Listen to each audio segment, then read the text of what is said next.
Aceh damai, Aceh ku memilih.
dan rombongan pembawa tamu dari GPD ke GPD Jaya.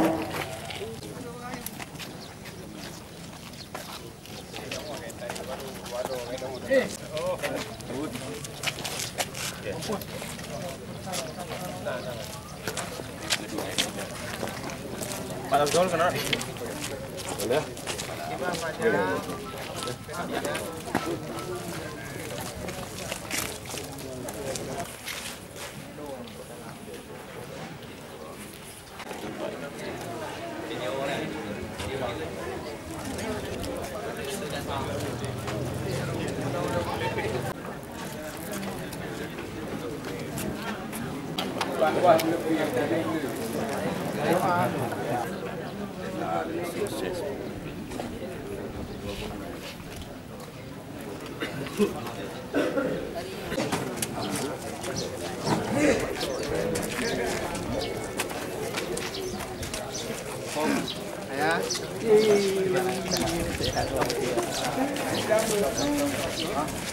Gara-gara aja nanti.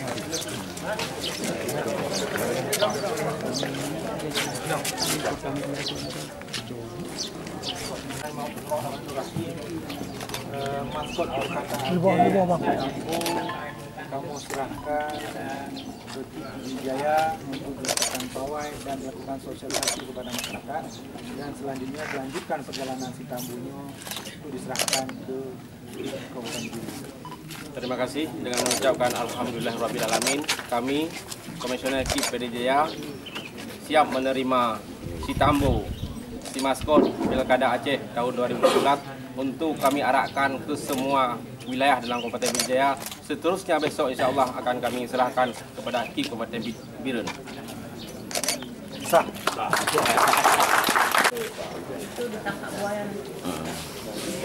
Benar ke dia je foto kan ada kamu. Bismillah.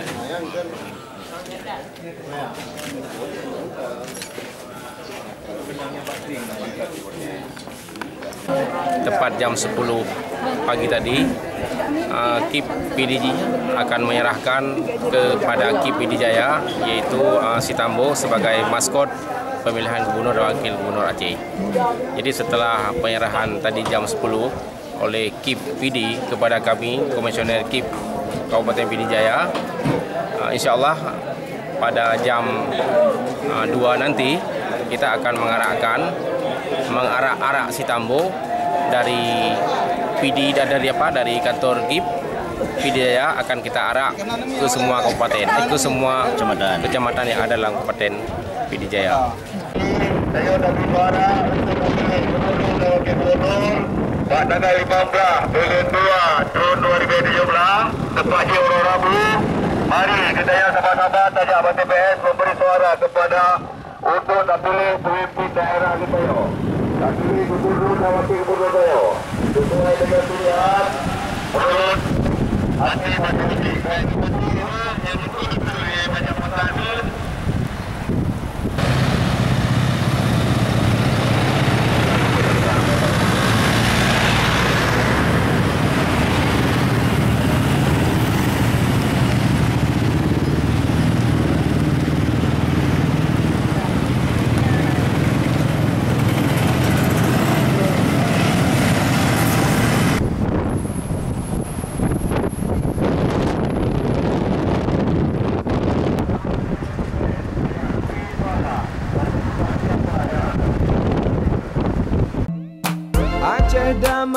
Aceh ku